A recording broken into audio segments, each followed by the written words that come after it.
نحمدہ ونصلی علی رسولہ الکریم اما بعد فاعوذ باللہ من الشیطان الرجیم بسم اللہ الرحمن الرحیم۔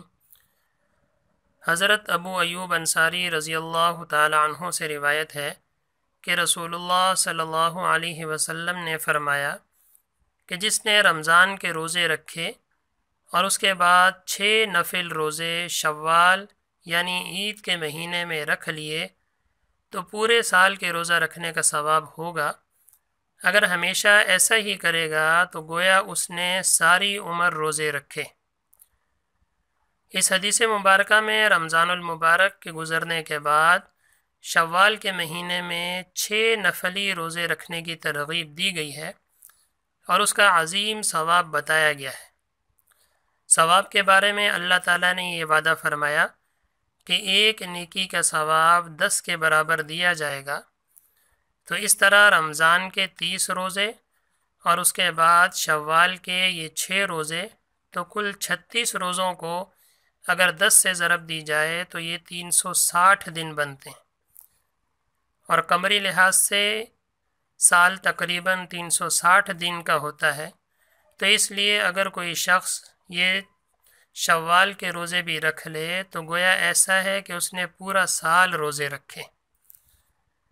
البتہ شوال کے مہینے میں روزہ رکھنے کے بارے میں یہ بات سمجھ لیجئے کہ یہ روزے ایک ساتھ بھی رکھے جا سکتے ہیں اور الگ الگ بھی رکھے جا سکتے ہیں۔ ہاں، شوال کے مہینے میں رکھنا ضروری ہے۔ یکم شوال تو عید کا دن ہوتا ہے، اس دن روزہ رکھنا جائز نہیں ہے۔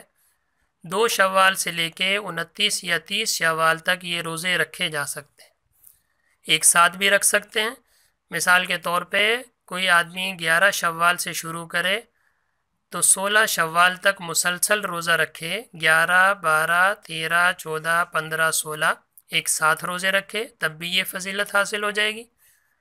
اور اگر ایک ساتھ نہ رکھ سکے، اس مہینے میں الگ الگ روزے رکھے، مثال کے طور پہ پہلا روزہ 3 تاریخ کو، دوسرا 6 تاریخ کو، تیسرا 15 تاریخ کو، چوتھا 18 تاریخ کو، پانچواں 21 تاریخ کو، اور چھٹا 28 کو بھی اگر رکھ لے، الگ الگ رکھ لے تو تب بھی یہ فضیلت حاصل ہو جائے گی۔ تو دونوں طرح روزے رکھنے ٹھیک ہیں، ایک ساتھ بھی رکھ سکتے ہیں اور الگ الگ بھی رکھ سکتے ہیں۔ البتہ عید کے دن کے علاوہ شوال کے مہینے میں کسی بھی دن روزہ رکھنا ثابت ہے۔ اس بارے میں یہ بات بھی سمجھ لیں کہ یہ روزے مستحب ہیں، فرض و واجب نہیں ہے۔ اگر کوئی آدمی رکھے گا تو بڑی فضیلت کی بات ہے، لیکن اگر کوئی آدمی نہ رکھ سکے تو اس پر کوئی تنقید وغیرہ بھی نہ کی جائے۔ بعض عورتیں یہ بھی سمجھتی ہیں کہ 2 شوال کو روزہ رکھنا ضروری ہے، کہ ایک روزہ کم از کم 2 شوال کو لازمی رکھا جائے وگرنہ یہ فضیلت حاصل نہیں ہوگی۔ تو یہ بات بھی غلط ہے۔ شوال کے مہینے میں جب بھی چاہیں آپ یہ 6 روزے رکھ سکتے ہیں، اس کا ثواب آپ کو ملے گا۔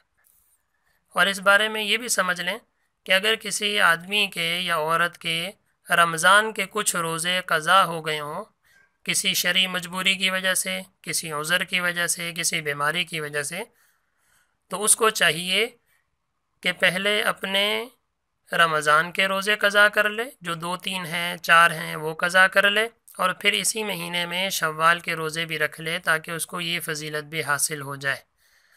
تو رمضان کے روزے قضا کرنا تو ضروری ہے، البتہ یہ 6 روزے جو شوال کے ہیں، اس کو رکھنے کی حدیث میں فضیلت آئی ہے۔ یہ فرض و واجب نہیں ہے، مستحب روزے ہیں۔ اگر کوئی رکھے گا تو اس کو بڑی فضیلت حاصل ہوگی، جیسا کہ آپ نے ابھی حدیث مبارکہ میں ملاحظہ فرمائی۔ اللہ تعالی ہمیں ان روزوں کو رکھنے کی توفیق عطا فرمائے۔